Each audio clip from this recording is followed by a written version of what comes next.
एका देशमा एकजना प्रतापी राजा राज्य गर्दथे। उनका 7वटी रानीहरू थिए। राजा सन्तानेश्वर महादेवका भक्त हुनाले 7वटी रानीहरूबाट एक एक पुत्र भएका रहेछन्। उनले जेठी रानी र राजकुमारलाई हेला गरेर सहरदेखि बाहिर छाप्रो बनाई राखिदिएका थिए। राजाले उनलाई खान लाउनका लागि केही वास्ता नगरिदिएकाले वरपरका छरछिमेकीको ढिक्को जाँतो गरेर आफ्नो र छोराको लालन पालन गरी रानीले जीवन बिताउँदै थिइन्। यसरी आफूले आँटो पिठो एक छाक खाएर पनि उनले राजकुमारलाई गुरुको घरमा पढ्न पठाउने गर्थिन्। एक दिन राजा सिकिस्तै बिरामी परे। राजाको उखति गर्नका निम्ति देश देशावरबाट वैद धामी झाँक्रीहरू झिकाइए, तर कसैले पनि राजाको व्यथा यही हो भन्ने पत्तो लाउन सकेनन्। त्यतिकैमा त्यहाँ एकजना फिरन्ता जोगी आइपुगे। फिरन्ताबाट कुनै उपाय लाग्छ कि भनी राजकुमारहरूले उनलाई बिरामी राजा सुतेको कोठामा लगे। राजाको अनुहार देख्न साथ फिरन्ताले भनेछन्, राजालाई बचाउने अरू कुनै उपाय छैन, केवल 7 समुद्र पारीको रक्त कमलको फुल सुकाइदिनु। यसो गरे मात्र राजालाई आराम हुनेछ। कमलको फुल लिन 6 भाइ राजकुमारहरू तम तयार भए। यता हाम्रा राजकुमारले पनि यो कुरा थाहा पाएकाले उनले पनि कमलको फुल लिन जान आफ्नी आमालाई बिन्ती गरे। छोराको यस्तो कुरा सुनेर पहिले त रानीले नजाऊ भनिन्। छोराको कर्तव्य नै आमा बाबुको हेर विचार गर्नु हो भनी राजकुमारले सम्झाउँदा रानीले पनि चित्त बुझाइन्। अब राजकुमार आफ्ना गुरुजीसँग बिदा माग्न गए। राजकुमार बाबुका निम्ति कमलको फुल लिन जाने भन्ने कुरा सुनेर गुरु अति खुसी भई राजकुमारलाई एउटा तरवार दिए। त्यसको नाम थियो फत्ते तरवार र त्यसको काम थियो अर्याएको काम फत्ते गर्ने। तरवार लिई राजकुमार गुरु कहाँबाट बिदा भएर आमा कहाँ गई भने, आमा, दिनको एक पटक यस रुखलाई कोप्नु, जबसम्म यो रुखबाट दुध आउँछ तबसम्म मलाई केही भएको छैन भनी ठान्नुहोला। यति भनी राजकुमार एउटा पिपलको रुख देखाएर त्यहाँबाट हिँडे। धेरै पर पुगेपछि आफ्ना भाइ राजकुमारहरू एक चौतारोमा झोक्रिएर बसेको देखि उनी पनि त्यतै लागे। त्यहाँ गएर कुरा के रहेछ भनी बुझ्दा त 7-8 जना तरुणीहरूले एक हातको काँक्रो काटी 12 हातको बिहा झिक्न सके तरुणीहरू काँक्रो काट्नेको दासी बन्ने, नसकी काट्ने मानिस तरुणीहरूको नोकर बन्नुपर्ने शर्त राखिएको उनले थाहा पाए। राजकुमारहरू त्यही जालमा परेका रहेछन्। हाम्रा राजकुमारलाई पनि तरुणीहरूले काट्छौ कि भनी सोधेछन्। हुन्छ भनी राजकुमारले फत्ते तरवार झिकेर काँक्रोमाथि हानेका मात्र के थिए, चारैतिर ढाक्ने गरी 12 हातको बिहा काँक्रोबाट निस्केछ। सबै तरुणीहरू हाम्रा राजकुमारको दासी बने अनि अरू भाइ राजकुमारहरू पनि हाम्रै राजकुमारको अधीनमा परे। उनले अरू भाइहरू सबैलाई छाडिदिए। तरुणीहरूलाई आफ्नो ठेगाना दिएर थोरै समयमा नै पत्र लेख्छु भनी फत्ते तरवार लिई त्यहाँबाट हाम्रा राजकुमार हिँडे। धेरै पर पुगेपछि बाटो बिराई भाइहरू अबाटो लागेछन्, तर जेठो राजकुमार पनि कमलको फुल भएकी बाटो समाती गए। जाँदा जाँदा साँझ पर्यो। जङ्गलको बीचमा परेको राजकुमारले बास बस्ने कतै ठाउँ देखेनन्। नजिक कतै घर छ कि भनी एउटा अग्लो रुखमाथि चढेर उनले हेरे। पूर्वतिर पिल आगो बलिरहेको देखेर उनी त्यतै लागे। 1 घण्टा हिँडेपछि बल्ल तल्ल उनी त्यस ठाउँमा पुगे। त्यस ठाउँमा पुगेपछि बास बस्न दिन्छौ कि भनी त्यहाँ बसिरहेका 2-4 जना मान्छेहरूसँग उनले सोधे। उनीहरू बडो दुःख मान्दै हुन्न भन्न लागे। तिनीहरू मलामी रहेछन्। तिनीहरूको अगाडि एउटा लास थियो। तिनीहरू यत्तिका जना किन रुँदै बसिरहेछौ नि भनी राजकुमारले तिनीहरूलाई सोद्धा मलामीहरूले भने, आज यस देशको सूर्य अस्ताएपछि राजाको स्वर्गवास भयो। यस देशको चलन अनुसार सूर्य अस्ताएपछि राजाको मृत्यु भयो भने अर्को दिन सूर्य नउदाइकन लासको दाह संस्कार गर्नुहुन्न र लासलाई घरमा राख्नु पनि हुन्न। फेरि यता घाटमा कुनै मानिस र लास समेतको अर्को दिन केही चिनोसम्म पाइँदैन। हामी ज्यानको माया मारी यहाँ राजाको लास कुरिरहेका छौँ, त्यसकारण तपाईँले यहाँ बस्नुहुन्न।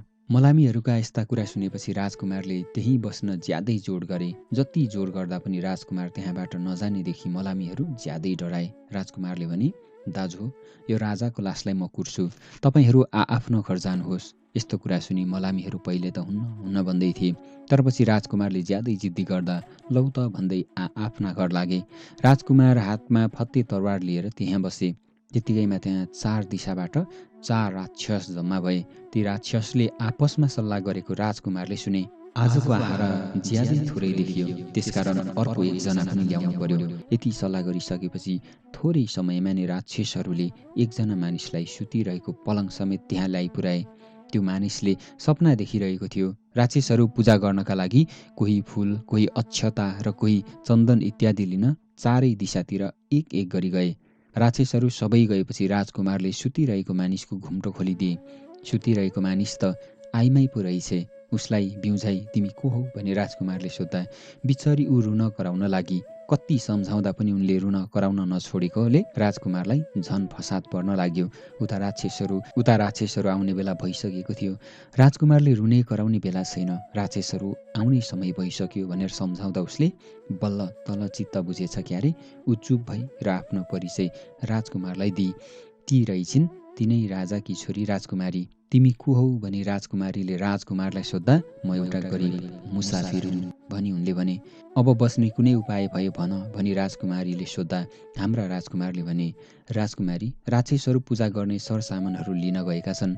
उनीहरू आएपछि तिमीलाई पूजा गर्न लगाउनेछन्। तिमीले राजदरबारमा बढी हुर्केकी पूजा गर्ने कसो गरी हो मलाई केही थाहा छैन, सिकाइदिए गर्दिहुँ भन्नु। पूजा सकिएपछि यहाँ ढोग भनेपछि पहिले सिकाइए ढोग्छु भन्दा उनीहरूले ढोग्नेछन्, त्यसपछि जे गर्नुपर्छ म गर्नेछु। यति भनी राजकुमारीलाई उनले पहिलेको जस्तो सुताएर राजकुमार बसिरहे। थोरै समयमा राक्षसहरू चारैतिरबाट जम्मा भए। राजकुमारीलाई उठाएर उनीहरूले पूजा गर्न हराए। राजकुमारीले कुनै कुरा थाहा छैन भनिन्। सबै काम राक्षसहरूले नै गरे। देवीलाई साष्टाङ्ग दण्डवत गर्ने पालो आयो। राजकुमारीले जान्दिन भन्दा राक्षसहरूले यसरी गर भनी के ढोगेका थिए। हाम्रा राजकुमारले आफ्नो फत्ते तरवारले हान्दा चारैवटा राक्षसको शिर 10 हात परौ छिट्टियो।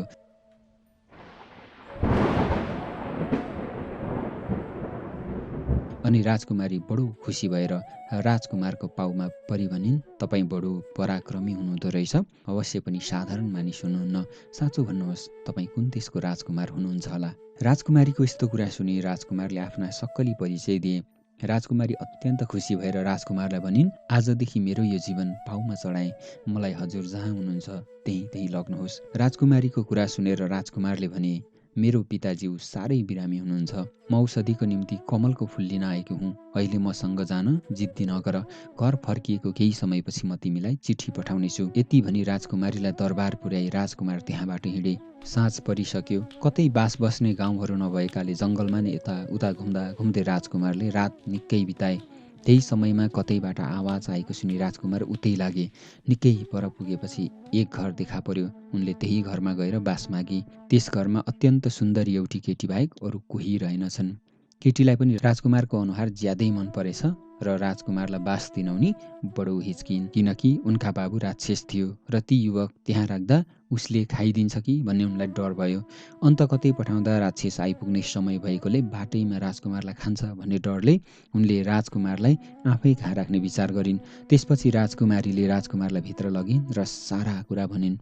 आफूलाई बाबुले ज्यादै मन पराएर राखेको भन्दै राजकुमारलाई कुरा सिकाइन्। म तपाईँको ज्वाइँ हुँ भनेपछि तपाईँलाई राक्षसले खाने छैन। यतिकैमा राक्षस बाहिर आइपुग्यो र राजकुमारले ससुरा भन्दै उनलाई ढोक्न पुगे। छोरीले पनि मेरो लोग्ने हुन् भनेको र केटोले ससुरा भनेकाले राक्षस खुसी भयो। मैले यो छोरीको लोग्ने देख्न पाउँछु कि पाउँदिन भन्ने लागेको थियो। आज मेरो भाग्यले ज्वाइँलाई पनि देख्न पाएँ भनी राक्षसले ज्वाइँलाई मिठो मिठो खुवाउन छोरीलाई हरायो।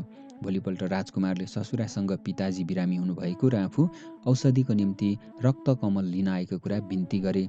राक्षसले सम्धीको बिरामी खबर सुनेकोले ज्यादै दुःख मानी बाटो बताइदियो। साथै एउटा जाल र एउटा अङ्कुशे पनि दिँदै भन्यो 7 दिनसम्म पानी हिँड्नुपर्छ र 8 दिनको बिहान पुगिन्छ। कमललाई काली नागले बेरेर राखेको छ। यो जालले हान्दा कमल आफू भएतिर फर्किनेछ अनि त्यो अङ्कुशेले तान्दा आउनेछ, तर काली नागले थाहा पायो भने ज्यान जान्छ, त्यसकारण थाहा दिनुहुन्न। यति भनी राक्षस आफ्नो बाटो लाग्यो। राजकुमार पनि श्रीमतीलाई पछि खबर पठाउने कबुल गरेर त्यहाँबाट हिँडे। चैतको महिना भएकोले गर्मी चढिसकेको थियो। तिर्खाले ज्यादै सताइएकाले पानी पाइन्छ कि भनी राजकुमार यताउता पानी खोज्न लागे।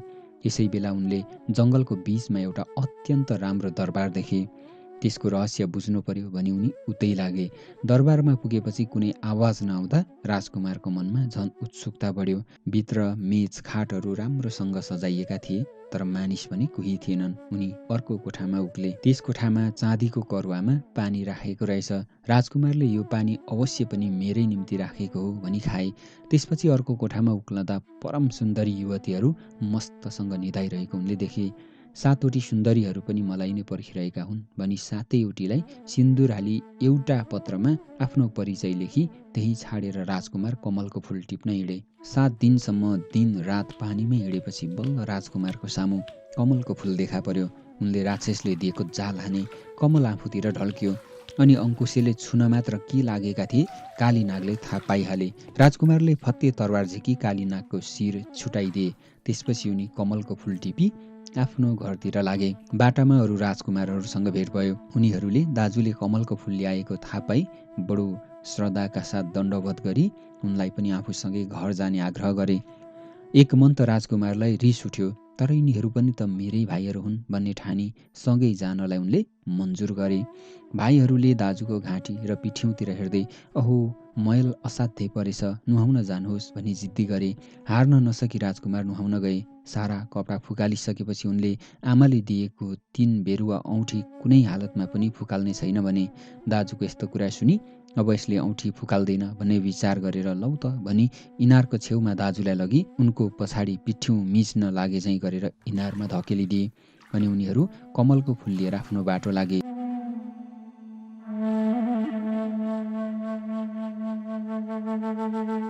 कमलको फुल सुकाउने बित्तिकै आहा क्या मिठो निन्द्रा भन्दै राजा तुरुन्त उठे। राजालाई निको भएको समाचार सारा देशभरि फैलियो। सारा देशवासीहरू खुसियाली मनाउन लागे। हाम्रा राजकुमार इनारभित्र खसेपछि उता आमाले काप्ने गरेको रुखबाट दुध आउन छाड्यो। उनी रुन कराउन लागिन्। गुरु कहाँ पुगिन्। गुरुले पनि केही भन्न नसकी खाली सम्झाएर पठाए। राजकुमारलाई खसालेको इनारमा एकजना मानिस पानी लिन भनी आएछ। राजकुमारलाई इनारमा देखि उनले आफ्ना साथीहरू सबैलाई बोलायो। उनीहरू सुर्ती बेच्दै घुम्दै रहेछन्। राजकुमारको सारा शरीर मरिसकेको थियो, तर कान्छी औँलामा सुन भएकोले कान्छी औँला केही चहकिलो जस्तो थियो। सुनको लोभले ती व्यापारीहरूले राजकुमारलाई इनारबाट बाहिर झिके। कान्छी औँला चलेको देखि उनीहरूले अब सेकाउनु पर्यो भन्ठानी आफ्नो सुर्ती पोल्दै राजकुमारलाई सेके। यसरी सेक्दा सेक्दै राजकुमार बिउजेर अगाडिका ती 3 जना व्यापारीलाई देखि अत्यन्त खुसी भएर आफूले लगाइराखेको सुनको औँठी दिई सबैलाई प्रणाम गरे र उनी आफ्नो घरतिर लागे। राजकुमारले सबै कुरा आफ्ना तिग्रादेखि पैतालासम्म गोलले लेखेका थिए। यता सुन्दरीहरू पत्र आउलान् कि भन्दै कुरिरहेका थिए। धेरै वर्ष बितिसक्दा पनि राजकुमारको चिठी पत्र केही नपठाएको देखि उनीहरू राजकुमारको घर खोज्दै त्यही देशमा आइपुगे। राजाले सुन्दरीहरूको कुरा सुनि आफ्ना छोरालाई हाजिर गराए।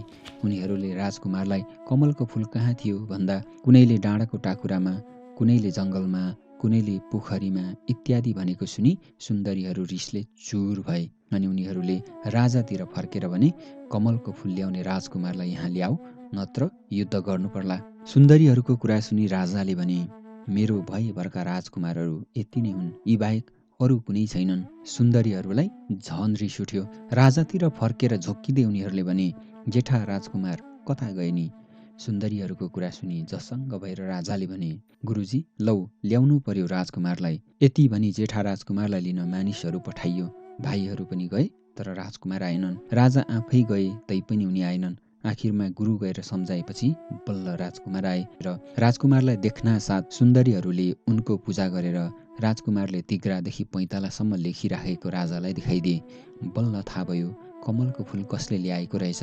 त्यसपछि राजाले राजकुमारलाई सुन्दरीहरूका साथ दरबारमा लगी गद्दीमा बसालेर आफू रानीहरूलाई लिई वनमा तपस्या गर्न गए।